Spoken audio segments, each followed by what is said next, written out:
Magandang araw po sa atin lahat ngayon.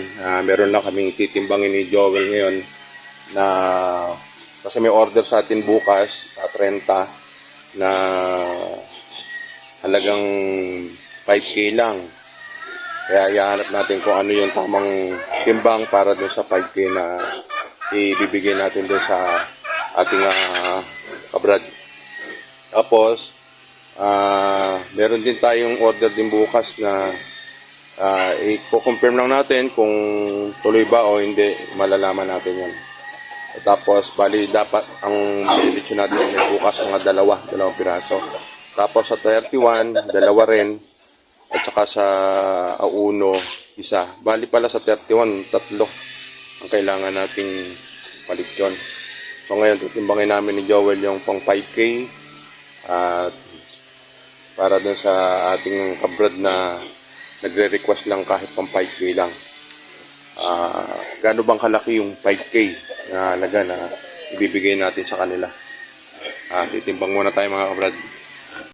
Yung ating titimbangin na baboy, ito yung sinasabi nire-request natin 5 pang 5K. Tara. Ito yung timbang ng pang 5K natin. Ito. Bali, pumapatok siya ng ayan 10 and a half mga kabrad, mga 10 and a half mga kabrad ito. Pero ano na yan kasi ang ano lang man natin lechon pag 10 ng kilo ng live weight pumapatok na sa ating tab dapat 6.5 pero okay lang, bibigyan na natin doon ng ganong presyo. Sige, dahil yun naman dating suke at pangalawa sa kaibigan natin yon kay paring Resty. Yan. Shout out kay paring Resty. Mga kabrad, medyo okay na rin yung ano natin yung price na yon dahil unang-una nga ito para sa aking kaibigan si paring Resty. Paring Resty, shout out sa'yo. Bali 10.5 kilos siya. Kung iyaan mo siya sa iba, ang price niya nasa mga 6.5. Pero bigyan na lang natin ng 5. Okay. Ngayon yung isa naman, para doon sa ating Christmas party. Bukas. Yung ano sa atin order. Brad, dito naman tayo kukuha ng para bukas. Doon sa pang sa order sa atin sa Christmas party. Siguro yung puti na yun. Ayun, puti. Hindi itong malaki na to. Ito, yan. Isa na yan. Kasi yung isang malaki doon, yung dito, malaki na yan, meron na yan. Yun na lang siguro. Yan. Total, yun naman, may order naman sa atin yung mga kabrad, yung ating installer ng glass, parang bigay lang niya doon sa Christmas party namin. Kaya kung sumobra man ng timbang, okay lang, parang ano na rin natin yun. Dagdag na lang. Pero ibibigay natin to sa 9.5 na lang natin to mga kabrad ibibigay. Yan yung price natin dito dahil ito sobra na to ng 20, nasa mga 22, 23 na siguro to.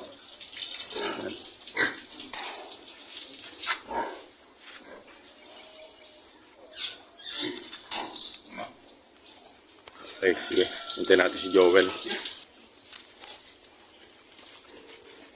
Baka na muna yung sako. Teka.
kabrad, nahuli na natin. Ngayon, ang timbang naman nito ay, mga kabrad, 24 kilos. 24 kilos yung naging timbang niya. Okay. Okay na to. Yan, dadali na natin ito mga kabrad sa lechonan para bukas. Dadali ko muna doon mga kabrad sa lechonan. Pagbalik natin, kukuha naman tayo ng feeds.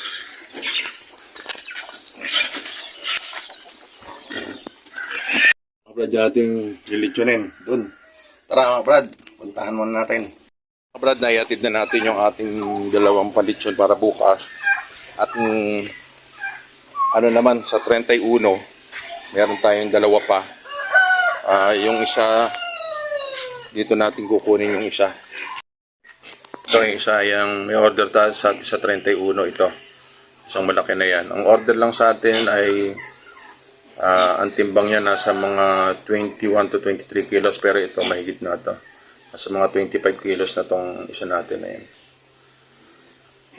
Tapos meron tayo mga medyo maliliit, pero yan, mga pangkutsinilyo, mga kabrad. Leche, hindi ako leche yan.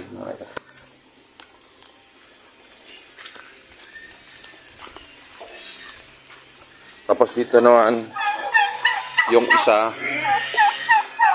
kasama din sa, 31. Pero meron tayong order ng A1 eh.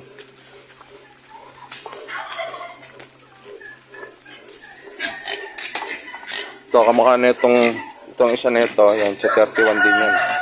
Yan, tumitimbang natin ng mga 27 kilos to. Yung kasi nasa mga 30 na yan.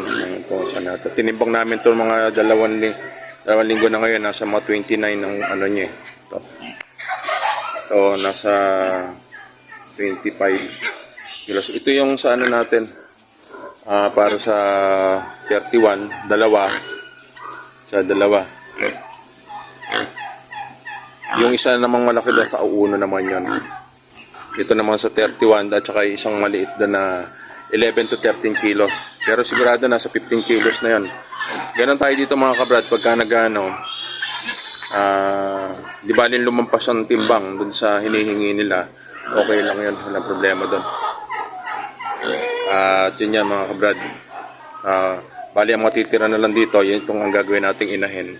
Na gagamitin natin to na materyales para sa ating pagpaparami uli ng ating mga native. Okay, pag natira itong dalawang to, mga isang buwan na lang to mga kabrad, pwede na magpakasta rito sa yung dalawa natin.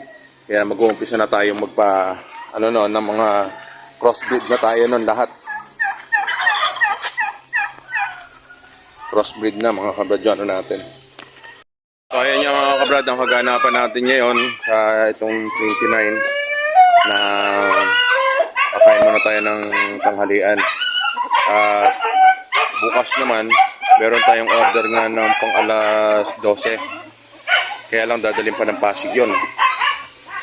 Kailangan 12 pipick upin na dyan yung lalamog yung lechon. Tapos, meron tayong pang alas 6, kaya lang sa daming lechon nila Mamboy, baka yun nga, parang hindi sila sigurado.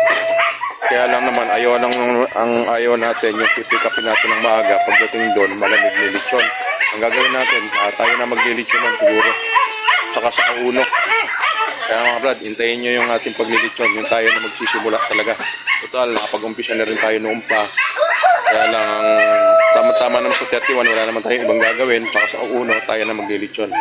Kaya mga brad, muli, maraming salamat. God bless po sa ating lahat.